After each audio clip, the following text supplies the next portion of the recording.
नाज़रीन अस्सलामु अलैकुम वरहमतुल्लाहि वबरकातुहू। अभी हम मदीना मुनव्वरा के एक तारीख़ी मकाम पर मौजूद हैं जो क़ुबा इलाक़े में आता है, मस्जिद क़ुबा के क़रीब है। ये इसका नाम मस्जिद आसबा है।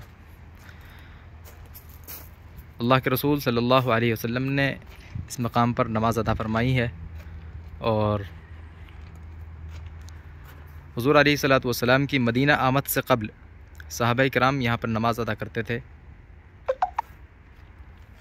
हज़रत सालिम रज़ियल्लाहु ताला अन्हु जो हज़रत अबू हुज़ैफ़ा रज़ियल्लाहु ताला अन्हु के ग़ुलाम हुआ करते थे, वो यहाँ पर नमाज अदा फरमाते थे। वो इमाम हुआ करते थे और सहाबा नमाज़ पढ़ते थे यहाँ पर। ये वो जगह है मस्जिद आसबा। ये एक गवर्नमेंट की तरफ से तारीख़ी कतबा भी लगा हुआ है यहाँ पर।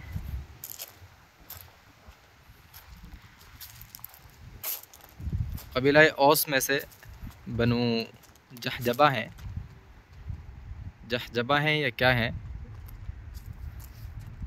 बनु जहजबा, इनका मकान हुआ करता था इस जगह पर। और ये बीर हुजैम है पास में।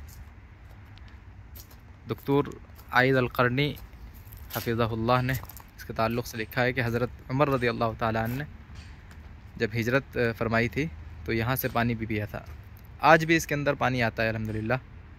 और वही डोल पुराने ज़माने का इसमें लगा हुआ है। कल हमने अल्हम्दुलिल्लाह इसी के पानी से वज़ू करके मगरिब और इशा की नमाज़ पढ़ी। बल्कि यहाँ अल्हम्दुलिल्लाह उस मकाम पर जहाँ अल्लाह के रसूल सल्लल्लाहु अलैहि वसल्लम ने और हज़रत सालिम रज़ियल्लाहु ताला अन्हु ने इमामत फरमाई, वहाँ हमें भी शर्फ़ हासिल हुआ कल इमामत करने का अल्हम्दुलिल्लाह। इसके जो मालिक हैं खालिद भाई, वो हमारे एक अज़ीज़ हैं, हमज़ा भाई उनके दोस्त हैं। ये मस्जिद आसबा।